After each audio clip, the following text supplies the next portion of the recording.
Thank you, folks. I'm James Lindner, co-host of Angling Edge television programming. I got sort of an interesting topic I made for you today. I actually get a chance and do a wide number of different seminars over the course of a season. You know, I go to bass groups, walleye groups, muskie seminars, as well as in-stores, as well as just regular seminars at sport shows. I sort of made a unique one here. Pat and I asked me, he says, bring me something out of the box. So that's what I'm going to do. One thing that's sort of interesting, this whole, the presentation here is really driven in passion. Actually, when you look at our family, the Lindner family, for years and years, our goal is really to do one thing: focusing on help anglers catch more fish when they go out on the water. We've done it through television, radio, magazines, whether we're doing seminars like this. It's a real key thing for us, and it's relatively simple. One thing that's really important, and it's something that my father actually designed years and years ago, and it's a pillars of angling. And what this is what specific aspects of angling that crosses geographical and species boundaries. And what's really critical to go catch fish anywhere. And when you look at this picture, first off, it's known as the FLP. For older people in this audience may know this. The younger people probably never heard of such a thing. They learn all their angling knowledge on a cell phone or on YouTube channels.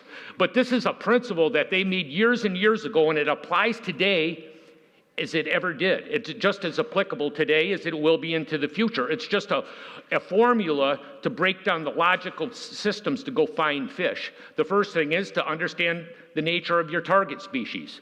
Seasonal movements, preferred fort, preferred habitat. Secondly, the locational factor.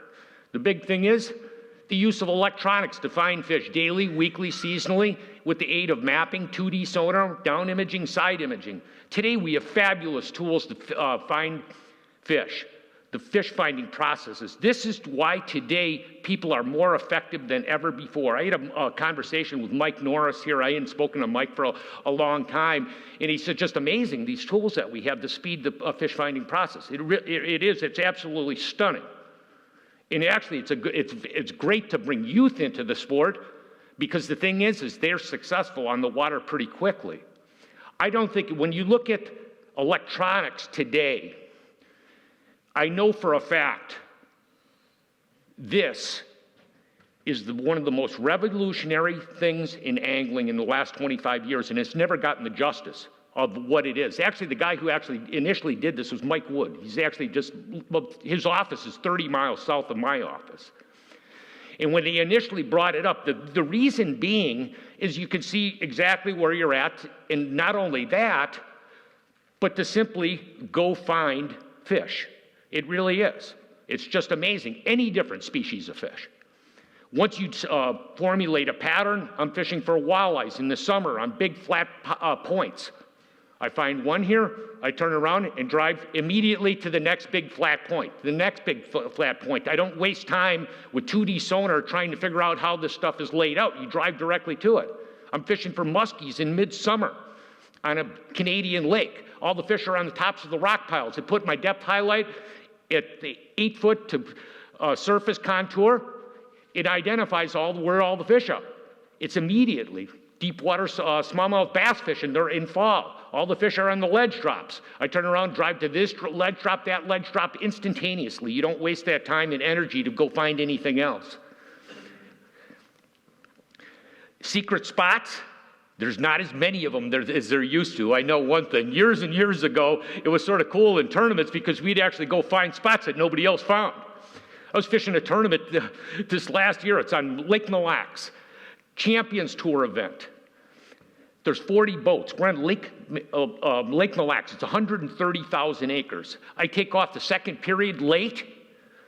Go to my number one spot. There's three boats on that spot. Mark Kortz, Shane Raveling, and I don't know, Daniel Larson. I go to the next spot.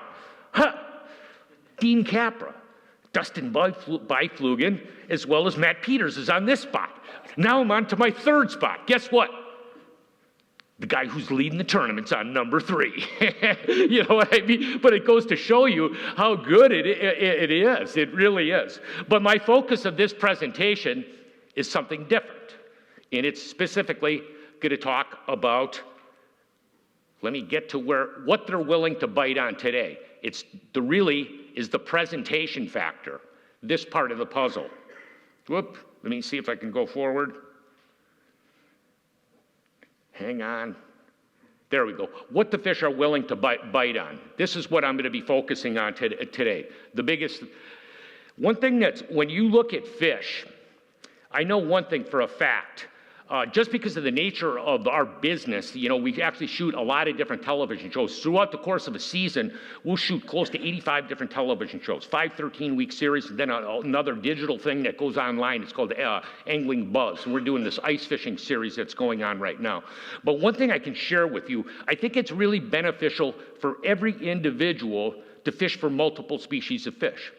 And the reason is individual fish have characteristics that help you catch other fish. And you look something as simple as a bluegill. What about a bluegill? That's more of when people just get into fishing with floats, etc. But to be successful and to catch these fish consistently, there's some really key attributes about the fish. Number 1 is boat control. The boat's moving too fast, the bait's moving too fast, you're not catching them. You see what I mean? One thing about them that's really critical about them, they have fabulous vision, monocular vision. They eat small protozoa, phytoplankton, copepods, really small items. So the difference between 3-pound test and 6-pound test is double the number of fish. You know what I mean? But every fish is the same thing. It has its own unique, and once you formulate, it helps round your fishing knowledge. Muskies, top of the line predator, low density, a fish that epitomizes power fishing. You don't finesse fish for muskies that much. The weird thing about those fish is they're either on or off. They're like a lion on a savanna plain. They're either dozing in the corner or eating gazelles. But when they turn on and off, it's so weird about them. I mean, it's almost scary. At 3 o'clock in the afternoon, the light turns on and all the muskies start biting in the lake. It's like, what is these things? These fish are the weirdest fish in the world. They really are. Smallmouth bass, one of my favorites. What's so cool about smallmouth bass? They do everything. They suspend, they live in weed beds, they live in rock piles, they live in rivers, they float all over. I was reading some article in BASS, and it was sort of interesting, or one of the BASS guys were talking about the fish. One of the southern boys that really more into the largemouth thing. He says, yeah, you can never trust those smallmouths. They're really untrustworthy. He says, yeah, because you come up and they're gone. They move somewhere else. But let's move along here. But what we're going to be talking about is presentation and concepts in presentation. Fish don't know the difference between individual lures. A lot of tackle manufacturers today make specific baits. They're bass baits or walleye baits or panfish baits, and you say that can be true to a degree, but I'm going to share something with you, and you're going to find this just absolutely fascinating. Al and I, we went over and filmed a piece on Big Stone Lake this last spring. We get over there in May, 2 o'clock in the afternoon, we get out on the water, fish for, about 4 or 5 hours, catch a number of bass, catch a number of really nice walleyes. The water's high and dirty. We come into the motel, guess what? There's a bass tournament going on that the boys are practicing for a federation tournament, but there's also the Minnesota tournament, trail tournament is going on in this lake at the same time. We go in and talk to these boys, and they say the bite is horrible. And when they say, yeah, it's really bad, and we said, we were only out on the water for a couple hours, and we caught for like 4 or 5 really nice ones. They looked at us, what are you catching them on? Chatterbait. Actually, we were throwing this thing, a Terminator shuttering bait. And they looked at us and didn't think that much about it. The next day, Al and I get up, we go out there and shoot a really good piece. Actually caught quite a few walleyes throughout the course of the day. We come back home and actually said, maybe we'll go back over there. We got on a pretty good walleye bait. Let's go see how the tournament trail did. Here's the results of the tournament trail event. Number 1 team had 4 fish, 2 had 5, 3 and 4 had 2 fish apiece. Al and I caught more walleyes than the top 4 guys fishing for bass. Al looked at me and says, I bet they weren't throwing chatterbaits. It's an interesting observation. The thing that I asked Al, would you have been throwing a chatterbait if you were fishing that walleye tournament? No, he probably not. Now I will. I actually threw another couple of baits up there because this is actually a bait called a diesel minnow. It's a small chatterbait that's actually designed for redfish. And this bait actually I think would be a fabulous walleye bait. You know, it's a little bit streamlined. I don't think it's unnecessary for walleyes to have skirts like this. This other bait I put up here, this last fall I fished with this bait quite a bit. It's a 1 1/4 ounce jackhammer. The cool thing is about that bait is you can fish it between 15 and 25 foot of water on the bottom. And that triggering action of that bait, the last 5 or 8 years, that's been one of the dominant baits in bass fishing. The thing is, how many walleye guys are in this audience? How many of you guys got chatterbaits that you fish for walleyes? Oh, you got a couple. You guys are my new heroes. I like that idea, but that's what I'm trying to get to. This next piece, I'm going to say, this next thing, it was an interesting article. It was done by Brett McComas, who is the editor of the newsletter Target Walleye. And I got a real kick out of this thing. It said, the Ned rig, the best walleye bait no one's throwing. You know, I get a chance to fish tournaments. I actually fish this Classic Bass Champions Tour. These are cumulative weight events. And almost all the events that we fish on all over through central Minnesota, it will take between 80 and 130 pounds of fish to win the event. Where it's all, they're cumulative weight, so Ned rigs, finesse fishing, drop shotting, sankling, that type of thing is a big deal. In almost all of these events, it's amazing to me, I can't even tell you how many different times I was on Mille Lacs, Leech Lake, Vermilion. When I get up on where I had all these smallmouths or largemouths along these weed edges and all of a sudden the wind blows in, I got a problem here. It's all these stinking 3 to 5 pound walleyes. You know what I mean? You're sitting there setting the hook, and they set the hook on the fish, and it's like, I know what it is. And it's sort of ironic. I'm sitting there trying to bulldog the fish in so I can catch a 1.5 pound bass. I'm serious. I mean, this happened time and time again. But it goes to show you there's some cool attributes to this bait, and it's so simple. I know my dad's really said, well, you don't need to throw a Ned rig or a Ned, which is a really highly buoyant body. He says you just put a regular stick worm. I don't believe him. I don't. I personally believe, I have a strong belief in this high buoyancy Ned bait for a couple of different reasons. Number one, it's fabulously, when you put a lightweight head on that bait, it goes through zebra mussels really easily. The other thing is when it just stands the bait up as you pull it, it goes like this. It sort of waves, and it's a fabulous bait. Actually, I spoke to some other guys out speaking over in Michigan, and I ran into some other tournament bass guys, and they say they fish it completely different. Rather than fishing with a lightweight head, what they do is fish it with a heavy head, and they call it waggling Neds. You make a long cast with it, but what they do is fish it really fast, but with really short jigging presentation, so it's going like this along the bottom, and you can see why that would work very, very well. You know what I mean? Okay, let's move on.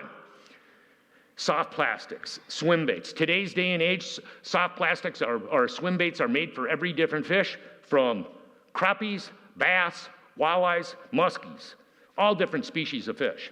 They really are. It's probably one of the baits that I have rigged on no matter where I fish in North America for just about any different species of fish. I have some type of swim bait tied on. You do. It just works. But I'm going to show you something that you're going to find really interesting. And this is one of the biggest things is I'm talking about concept in angling. What presentation you don't want to be using is the one that they're not biting on. But one thing that is doing something different with different types of baits. In muskie fishing, the last couple of years is a lot of people throwing these great big swim baits. You got Poseidons, Medusas, or not Poseidons, Shadzillas, swimming dogs, all these different great big swim baits. And the way they fish these baits, for you guys that are not familiar with them, you fish them almost like a bulldog or a Medusa. You make a long cast and you do sort of like this big ripping retrieve. and pulling it up and down. And it's just swimming, and the fish hit it on the slack water drop, slack line drop when the fish hit it. Well, I started thinking about this, and I said, what's the best muskie bait made? And I said, well, let's do something different with this bait. And what I started doing is to take a shad bait, like a 5 to 7 inch bait or 8 inch bait, put a 1 ounce boxer head jig and a hook on it. But the thing is, I fish it completely different. I fish it like spinner bait. Make a long cast, reel it really fast, put in intermittent directional changes with your rod tip, exact same way as you would fish a spinner bait. And you wouldn't believe that this is one of 3 fish we caught this day fishing this exact same way. One of the biggest problems to be able to catch a muskie is simply casting long enough to get one of the goons to bite on your bait. This is the easiest way in the world to do it. You can fish it with like a light, like I'm fishing it with like a 300 Lexa, a moderate powered, heavy duty bass rod. So it's easy. You're not, flipping all this heavy gear around. It's just an efficiency thing. And boy, does it work. It really does. This is what I'm saying. When you're, as an angler, you have to utilize your entire logic of angling and the use of your baits in your tackle box. And it's not exactly what you have to do. It is set for the situations you're fishing, and you utilize everything: depth, size, speed, and action, and color. That's how you're successful on the water. Okay, what's our next one? It goes, now here's a different idea. A buddy of mine, Chip Porter, he just came back, and it's sort of an interesting story.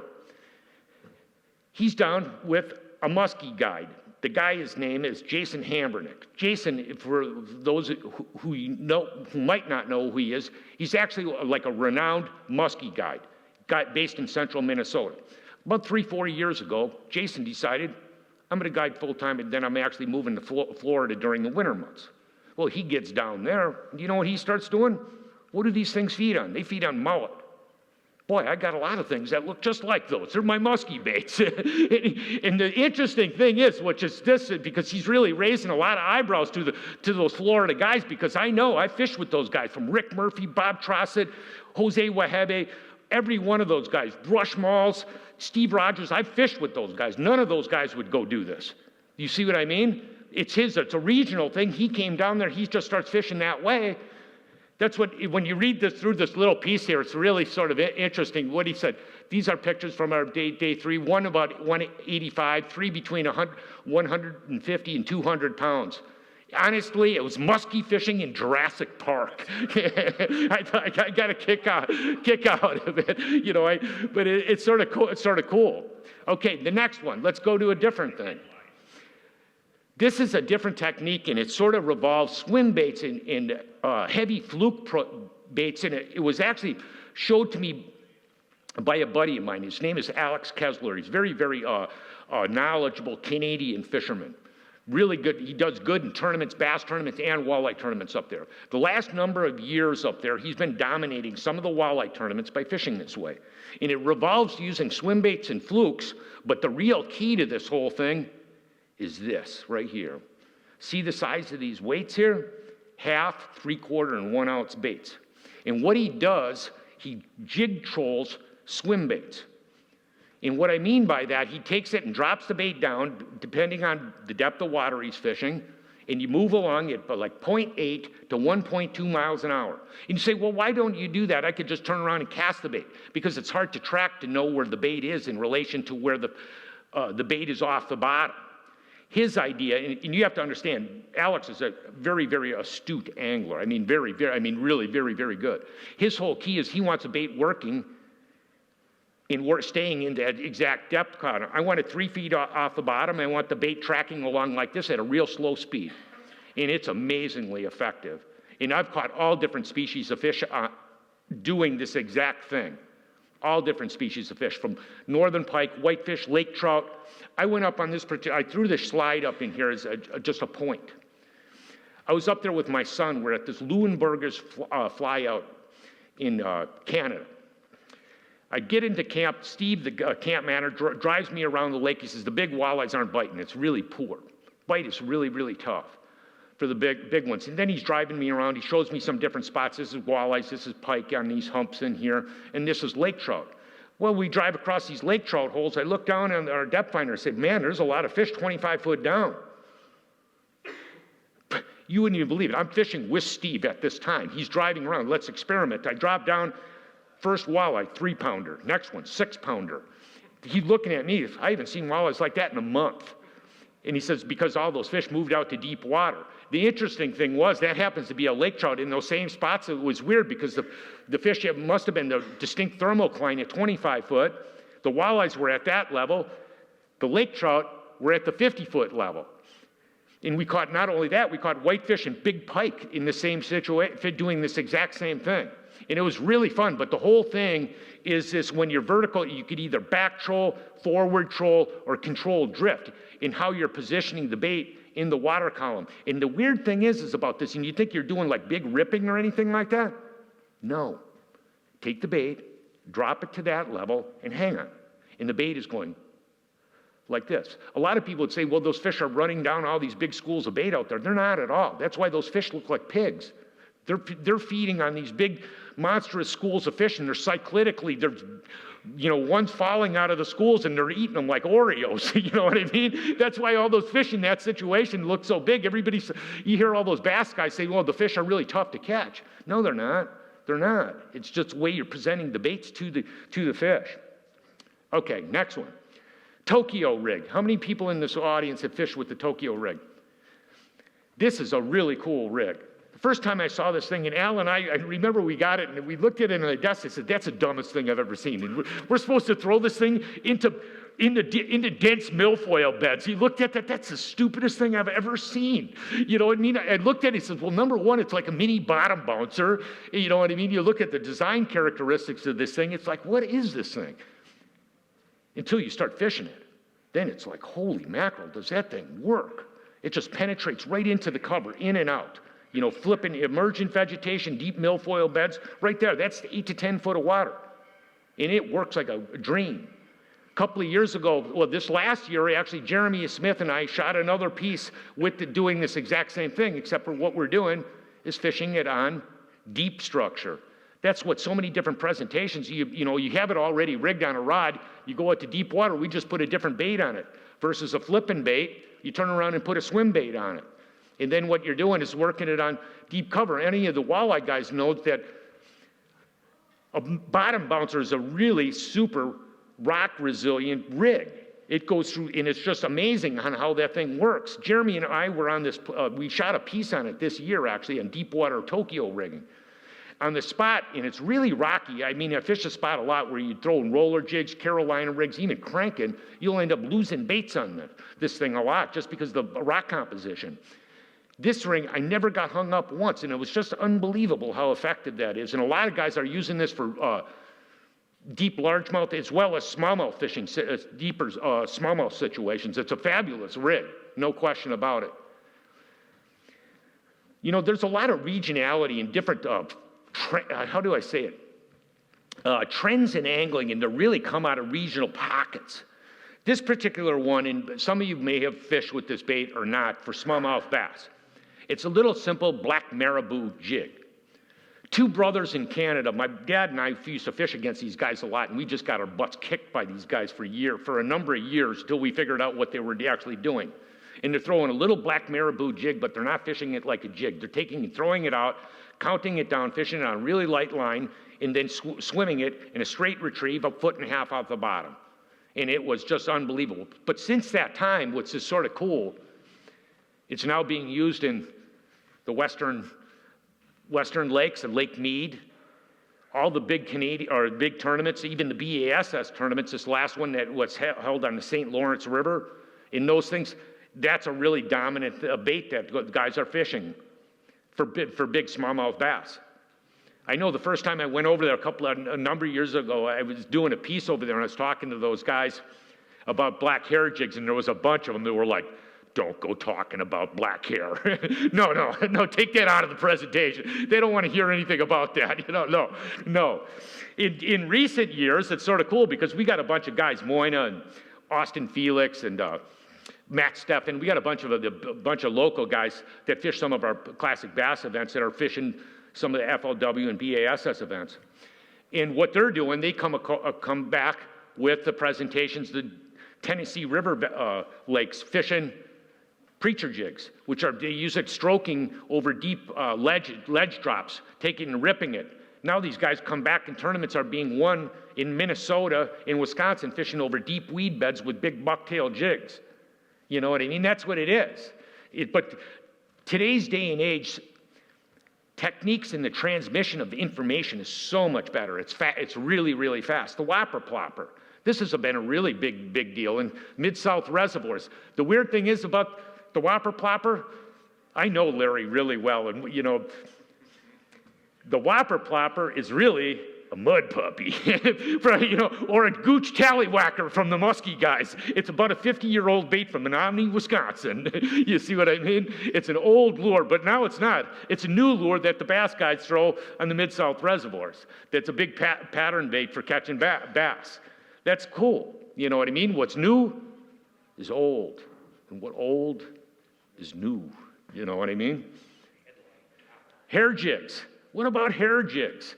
For years and years, Crawford, Caps Rockaroo, they all went away for quite a few years. Actually, we had this guy in central Minnesota, Dick Grzinski, did this whole thing on Lake Winnie, popularized this thing called, rip jigging. Dick Grzinski rip jigging, using a chicken hair jig, throw it out and you rip it. And now all of a sudden it's come back. I think the hair jig sort of lost their popularity is because of soft plastics. It's an interesting thing is they're coming back in a big way. They really are, and you're going to see that in the next couple of years.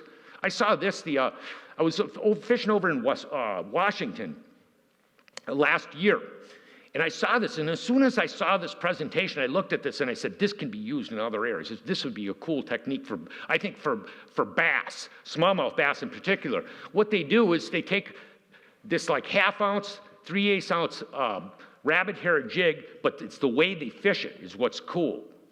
They don't fish it like a jig. They fish it more like a jerkbait, like this. They call it twitching.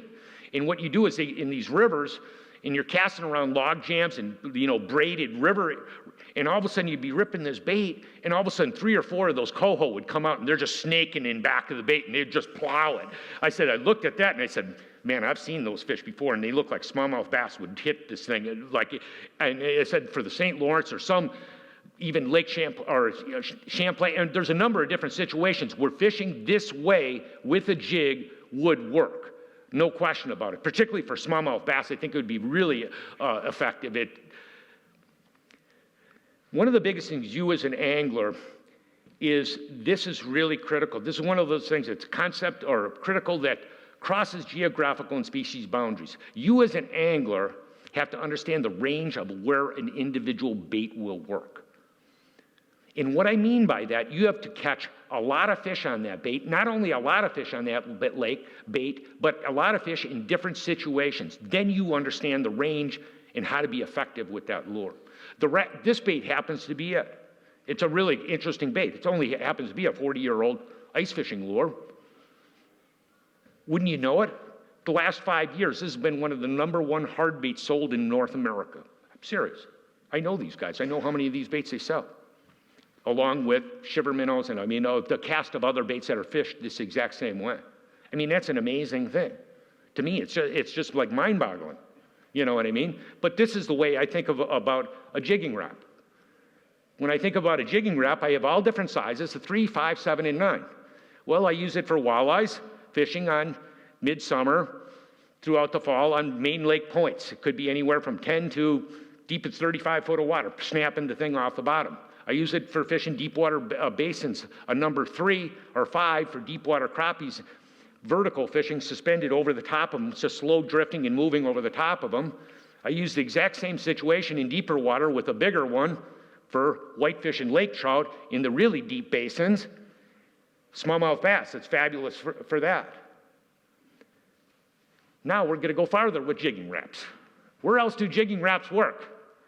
Guess what? Where Ron goes during the summer, he goes to Florida. He fishes in rivers, estuary and rivers. Guess where jigging wraps work? The only thing is you bring jigging wraps, you have to bring your own because you can't find them in stores. But they work really well for catching black drum, even look downs, snook, redfish, tarpon. They like that dumb, stupid little stick retrieve. You drop it down to those holes, slip drifting in the current like this, and guess what's biting on them? That's what I mean. That's angling crossroad. That's what you have to think in the utilization of your presentations. It's utilize the baits that you have and for all different situations. So that's what it is. I'm going to close with this one here. You asked James, what is the most widely diverse lure that I've ever used in more diverse situations? And this is it. But I fish it dynamically different than anybody probably in this room. I fish it on braided line, but what I do, and it's all different sizes. It's a 14, a 10, and a number 4. They're 1 1/2 inch, a 4-inch bait, and a 5-inch bait. I would use this for northern pike from big or even saltwater fish to smallmouth bass to panfish and trout. I've caught fish, so many different fish fishing this way, and what I do is I make a long cast on braid, but I fish it with a high rod stroke from like a 2 to 10, like this. And you take it, and what happens with this bait, and I particularly like, you can use other jerk baits like this, but I like an X-Wrap. The reason why I like an X-Wrap, because it has a round body, and it really slides, and it jumps. But this thing is so fabulously, incredibly effective for so many different fishing situations. I mean, wherever I go in North America, from a mountain river to a Canadian lake to a Mid-South reservoir to the Great Lakes, to saltwater inshore, this is what I've caught on this thing. Smallmouth bass, largemouth bass, pike, pickerel, muskie, stripers, white hybrids, whitefish, rainbow trout, brown trout, brook trout, lake trout, snook, snappers, tarpon. You see what I mean? That's a technique. And that's, understand the depth range of how a bait works, because you've sat there and experimented with that in a wide variety of different fishing situations. This is the angling crossroad. It really is. Today's day and age, we actually have fabulous fishing opportunities.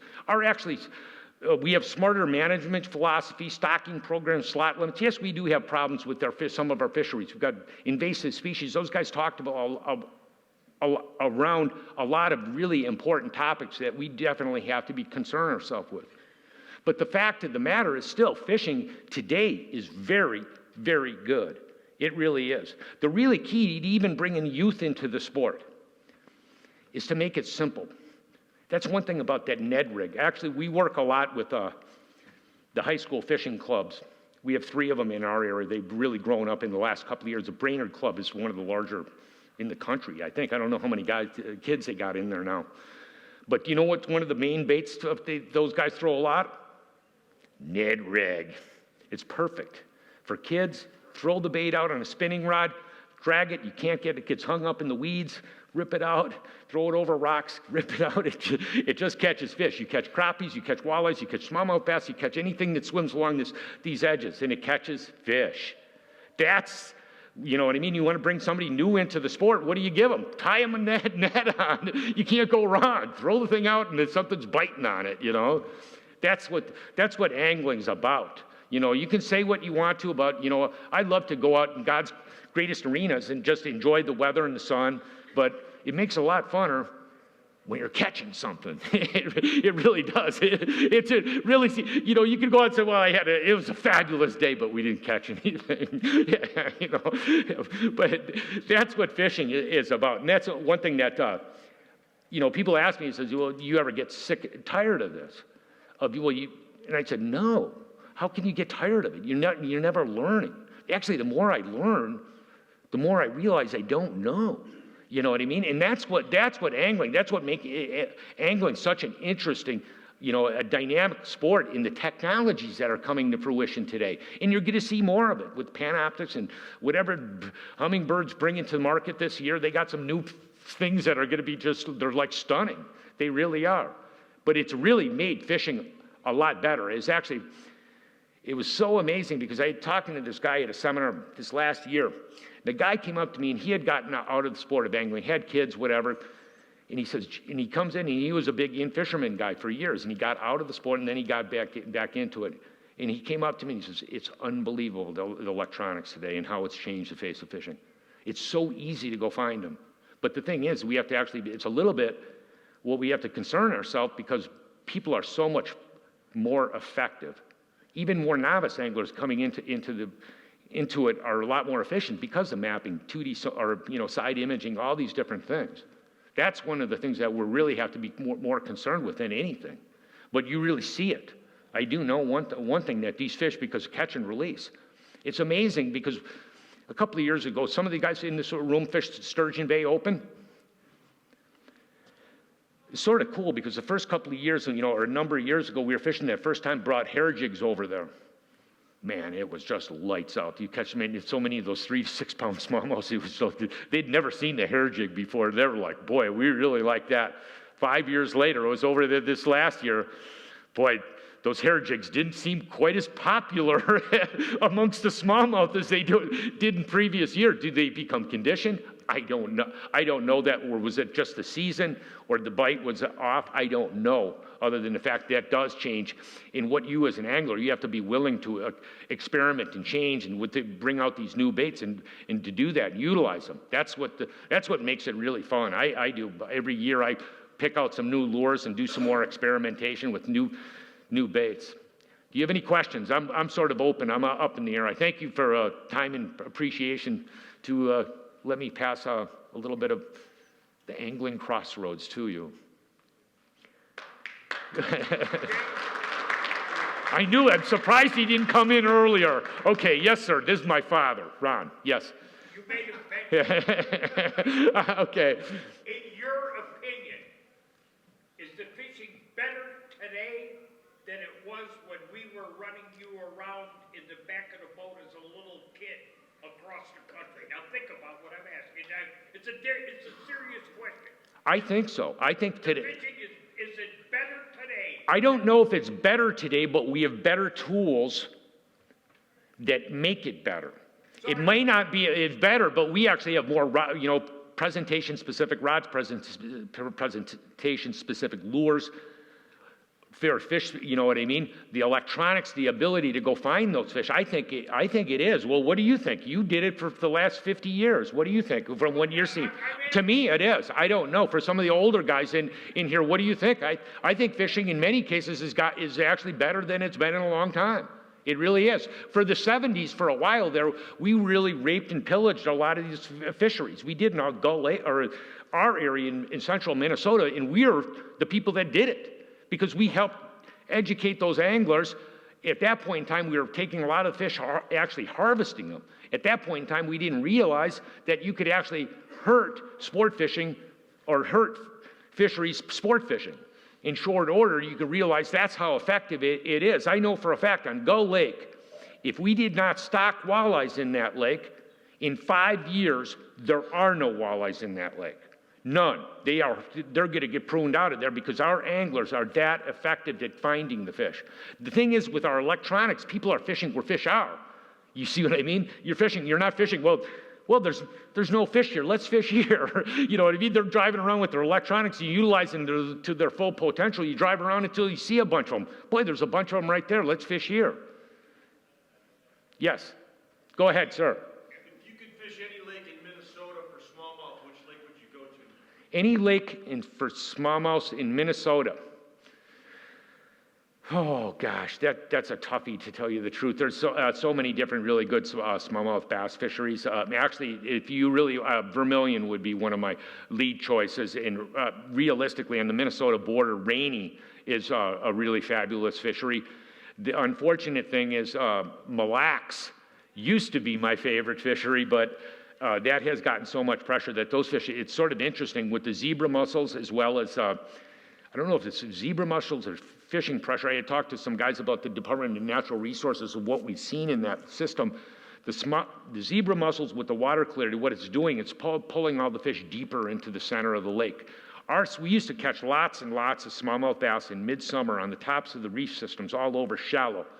More and more, it seems like those fish are getting deeper and deeper. And there's sort of a reason why that is happening. It's because of because of the zooplankton and the phytoplankton, because of the zebra mussels are cleaning out all the shallow water flats. So it's actually pulling the whole biomass towards the center of the lake. So they're going deeper. We never used to catch, we're catching smallmouths now where we used to catch walleyes. Are we catching walleyes in 22, 24 foot of water, catching smallmouths out in the mud humps? You know what I mean? You never catch those fish out there before. Never. They never did it. And it happened in about, oh man, so how long has the zebras been in there? The zebras haven't been in there that long, 10 years, 12, 14 years. And it's changing the whole fishery, you know. But there's still a lot of really good smallmouth bass fishing. It really is. Our state of Minnesota is blessed with a lot of really good bass fishing, smallmouth and largemouth. Any other questions? Well, what do you think? Thank you.